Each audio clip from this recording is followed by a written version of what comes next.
လှေထဲမှာပုံးနေရတဲ့ပြည်ထိန်စစ်သားအချို့ကအပြင်ကတနက်ပြစ်လေးကျင့်နေတဲ့ရန်သူတွေကြောင့်ခေါင်းမဖော်ရဲဖြစ်နေကြပြီးရေထဲကကောလတ်ကလည်းအပြင်ထွက်မရသလိုဂျာမန်ဟန်ကယ်နောက်လိုက်နေတဲ့ဖာရီယာနောက်ကိုတိုက်လေတစ်စီးကလိုက်လာပြီးဖြစ်ပါတယ်။ကြီးပေါက်တွေကနေရေတွေလှေထဲဝင်လာပြီးမို့အလေးချိန်လျှော့တဲ့အနေနဲ့တယောက်ယောက်ကိုသတိရန်စကားတခုမှမပြောတဲ့ကစ်ဆန်ကိုဂျာမန်စပိုင်လို့အဲလက်စ်ကဆွတ်ဆွဲနေရကြောင်းတိုမီကပြောလိုက်ရန်တွန်းအားပေးပါတယ်။တကယ်တမ်းသူဝစ်လာတဲ့စစ်ဝတ်စုံပေါ်ကကစ်ဆန်ဟာသူမြေမြုပ်ခဲ့တဲ့အလောင်းကချွတ်ယူခဲ့တာဖြစ်ပြီးလှေနဲ့လိုက်ပါခြင်းနဲ့ပြင်သစ်သားတယောက်ဖြစ်နေပါတယ်။ဒါကိုသဘောပေါက်တဲ့တိုမီကသူဟာငါတို့လိုလွတ်လပ်ရှာနေသူဖြစ်ပြီးဘသူ့ကိုမှမတတ်ခဲ့တဲ့အပြင်ငါတို့ကိုကူညီပေးခဲ့ကြောင်းဝင်တားပေမဲ့လောဘနဲ့အကြောက်တရားကြားမှာကံကြမ္မာကိုကြွေးချယ်ရမယ်ဆိုပြီးပြင်သစ်သားကိုအတင်းမောင်းထုတ်နေတဲ့အပြင်နောက်တစ်ခေါက်ကတိုမီရဲ့အလှည့်ပဲဆိုကတနက်နဲ့ထားပစ်ကုန်ပြီးရုံးရင်းဆန်ခတ်တွေဖြစ်ကုန်ပါတယ်။တစ်ဖက်မှာရေနစ်နေတဲ့လေရင်မှုကိုပီတာကကယ်နှံလိုက်ပြီးဖာရီယာမမီလိုက်တဲ့ဟင်ကယ်လင်းဟာသင်္ဘောတစ်စီးကိုနှိမ့်မြုပ်သွားပြန်ပြီဖြစ်ပါတယ်။တောင်တင်နေတဲ့ငါးဖက်ဆက်လီဘော်ကတိုမီတို့ဟာရေထဲမရောက်နိုင်အောင်ဝိုင်းအပြစ်ခံနေရပြီးမှန်မလူးတောင်းယူကြည့်နေတဲ့ကွန်မန်ဒါဘော်တွန်ကိုဗာမြင်လို့လည်းပြီးတော့အိမ်လို့ညွန်ပြတဲ့နေရာမှာအရက်သားလှေအများပြားခုတ်မောင်းလာတာမြင်လိုက်ရပါတယ်။အလန်တလူလူနဲ့လှေအများပြားကြောင့်မျောလေးချက်ရှိလာတဲ့လေလွင့်စစ်သားတွေအားတက်ကုန်ကြပြီးပီတာတို့ကယ်ထားတဲ့စစ်သားကဂျော့ရှ်အစင်ဘီရဲ့လာမင်းနေချိန်သင်္ဘောတစ်စီးဟာလေရင်ကြောင်းနှိမ့်မြုပ်သွားပြန်ပြီဖြစ်ပါတယ်။ရေထဲမှာစီရီပီနေတဲ့အသက်ရှင်ကြံသူတွေကိုအမြန်ဆွဲတင်ရင်အချို့လေတွေကလည်းကမ်းခြေအနီးထိအသက်ရှင်ကြံသူတွေကိုကယ်နေကြပါတယ်။လွတ်လပ်သေးတဲ့ဂျာမန်လေရင်ကိုဖာရီယာကလိုက်ပြစ်နေရတဲ့ဖြစ်ပြီးငါးဖမ်းလှေထဲမှာပိတ်မိနေကြတဲ့တုံမီတို့ကလှေကိုစွန့်ပြေးသွားကြပြီမဲ့အသက်ရှင်လို့စိမ့်နဲ့နီးမျိုးစုံဟန်ဆောင်ခဲ့တဲ့ပြင်သစ်သားကတော့ရေထဲကထွက်လာနိုင်ခြင်းမရှိခဲ့ပါဘူး။ကယ်ထားတဲ့စစ်သားတွေကိုလှေဝမ်းပိုက်ထဲဖြည်းဖြည်းဆင်းဖို့တတိပေးလိုက်တဲ့ပီတ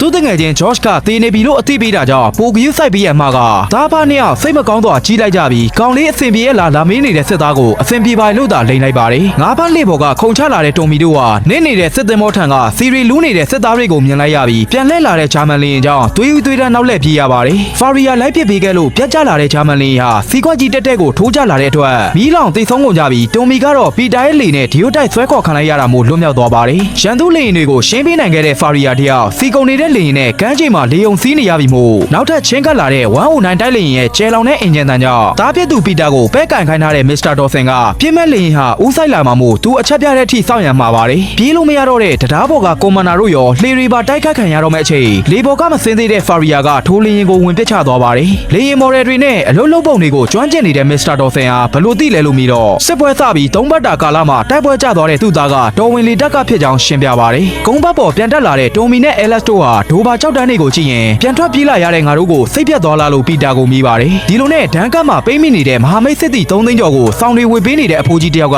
အသက်ကလွှဲရင်ဘာမှပြန်ပါမလာတဲ့စစ်သားတွေကိုတော်တယ်လို့ချီးကျူးနေရကြောင်းအဖိုးကြီးမျက်စိမမြင်တာကိုမသိတဲ့အဲလက်စ်ယောက်အရွက်ခံနေရတယ်လို့ထင်နေပါတယ်။ဒန်ကတ်စိတ်ခံတရားပေါ်မှာအိပ်ပျော်နေတဲ့တပ်သားတယောက်ဟာကွန်မန်ဒါကလှေပေါ်တက်ရန်လှမ်းခေါ်ပြီးနောက်မှပြင်သစ်တွေကြံနေသေးလို့သူနေခဲ့အောင်မယ်လို့ဆိုပါတယ်။ဘူရာတစ်ခုကိုဆက်ရောက်လာလို့ရက်ထိုင်ရက်နေချိန်မှာသတင်းစာတောင်းယူလိုက်တဲ့အဲလက်စ်ကဒန်ကတ်ကလွတ်မြောက်လာသူတွေအကြောင်းရေးထားတာမို့တတွေးနဲ့ဝိုင်းထွေးခံရမယ့်သတင်းတွေကိုသူမဖတ်ရတော့ဘူးလို့တွန်းထုတ်ပါတယ်။ပီတာကလည်းသူ့တငယ်ချင်းဂျော့ရှ်ပါခဲ့တဲ့အတိုင်းဂျော့ရှ်ရဲ့သွန်သားမှုကိုကြောင်းတီအသိပေးခဲ့ပြီးလေပေါ်နေနိုင်သမျှနေနေတဲ့ဖာရီယာကတော့ရှင်းလင်းနေတဲ့ဒန်ကတ်မှာဆင်းဖို့ပြင်ပါတယ်။အဲလက်စ်မဖတ်ရတဲ့သတင်းသားကိုတိုမီကဖတ်ပြနေချိန်သတင်းပေါက်ကိုလက်ခောက်နေလို့မကြည့်ရပေမဲ့ဘီယာပလင်းတွေပေးပြီးကြိုးစုံနေကြတာဖြစ်ပါတယ်။ဒန်ကတ်မှာလေရင်ဆင်းသက်လို့အပြီးလေရင်ကိုမီးရှို့ဖျက်ဆီးနေတဲ့ဖာရီယာတယောက်အဖမ်းခံလိုက်ရသလိုဒန်ကတ်ကဟီရိုတာမန်အရက်သားဆိုတဲ့ဂျော့ရှ်လိုဂျင်နဲ့ဂုံပြူသတင်းသားကိုပီတာတို့သားဖကဖတ်နေပါတယ်။သတင်းသားတွေကဝက်စတန်ချာဂျီရဲ့ထုတ်ပြန်ချက်မှာဘာတန်ကြီးပဲပေးရဒီကျုံးကိုကာကွယ်ဖို့ကမ်းခြေတွေလေရင်ဆင်းလို့ရတဲ့နေရာတွေနဲ့တောင်တန်းတွေမှာလည်းအညံ့မခံပဲတိုက်ပွဲဝင်ကကဘာကြီးရဲ့ဒုက္ခတွေကြားကလွတ်မြောက်နိုင်ဖို့ကြိုးစားမယ်ဆိုတဲ့မိကုံအကြောင်းတိုမီကဖတ်ပြလိုက်ပါတယ်။